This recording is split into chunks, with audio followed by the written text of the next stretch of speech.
Right now, while you read this, the machines answering your questions are draining the power grid faster than almost anything in modern history. In 2025, electricity use by data centers jumped 17% in a single year. That is not a typo. That is AI quietly rewiring where your country's power actually goes. Here's the strange part. Most people arguing about AI never mention electricity at all. But energy is the real bottleneck, and it is starting to show up in places you can feel. Let's start with scale. In 2024, U.S. data centers pulled 183 terawatt-hours of electricity. That is already more than 4% of everything the country uses. And in 2025, that figure pushed past 200. The trend line is the scary bit. Forecasters expect this to keep climbing hard through the end of the decade. What was a rounding error is becoming a heavyweight. Zoom out to the whole planet, and data centers burned through roughly 415 terawatt-hours in 2024. That is about 1.5% of global electricity, growing around 12% a year. AI is the accelerant on top of an already hot fire. So why is AI so thirsty for power? It comes down to two moments: training the model and then answering you. Both run on racks of specialized chips that run flat out. One ordinary chat query is not that bad on its own. A basic prompt lands near a third of a watt-hour, roughly the same as a Google search. The problem was never one question. It is billions of them, every single day.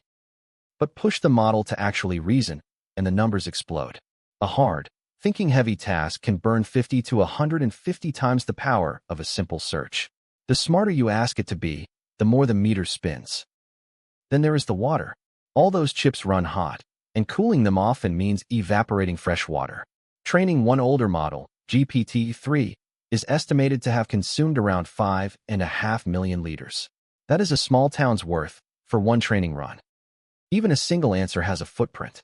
A 100-word reply can quietly cost around half a liter of water once you count cooling and the power behind it.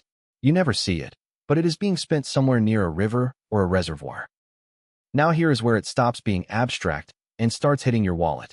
In the largest U.S. grid region, the price utilities pay just to guarantee future power supply went vertical. In one auction, it jumped more than 800%. Look at the raw numbers, and it is almost cartoonish. The price to keep capacity on standby went from under $30 to nearly $270 per megawatt day. That cost does not vanish. It flows straight onto the bills of ordinary households.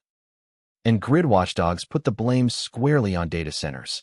They estimated data centers drove 63% of that price spike, adding more than $9 billion that customers across the region will pay back in higher rates. You did not train the models, but you are helping fund the plug. Stretch that forward, and the human number is stark. By 2028, the average family in that grid region could pay roughly $70 more every month than before this boom began. That is a real cost, showing up quietly on a real bill. It is not just price. In December 2025, that grid missed its own reliability reserve target for the first time in its history. Demand is now outrunning the safety margin engineers built in. So the big tech companies are scrambling for power any way they can get it. And the surprise winner is nuclear. Reactors run around the clock, which is exactly what an always-on AI cluster wants. The headline move: Microsoft struck a 20-year deal to restart 3 Mile Island, the site of America's most infamous nuclear accident. The plan brings roughly 835 megawatts back online, targeting 2028. A reactor once shut down is being revived to feed AI. Everyone piled in behind them. Amazon locked up nearly 2 gigawatts from an existing plant and put money into small reactors. Google signed a first-of-its-kind deal for a fleet of small modular reactors. Meta went biggest of all, chasing more than 6 gigawatts of nuclear. Add it all up, and big tech committed to more than 10 gigawatts of new U.S. nuclear capacity in about a year. An industry that barely built reactors for decades is suddenly its biggest customer. That is how hungry AI has become. Now, the honest reality check. Because the AI companies have a genuinely good counterargument, and it deserves a fair hearing. The chips really are getting more efficient, fast. Google, for example, says a text prompt to its Gemini model now uses about a quarter of a watt-hour, roughly 9 seconds of watching television. That is a 33-fold drop in energy per query in a single year. On paper, that should shrink the whole problem. But here is the trap, and it has a name: the Jevons paradox. When something gets cheaper and more efficient, we do not use less of it. We use dramatically more. That is exactly what the data shows. Per query efficiency improved at a record pace, and total electricity use still climbed 17%. Efficiency is not breaking demand. It is quietly pouring fuel on it. So here's my take. The problem is not that any single AI query is wasteful, because it usually isn't. The problem is scale, speed, and who pays.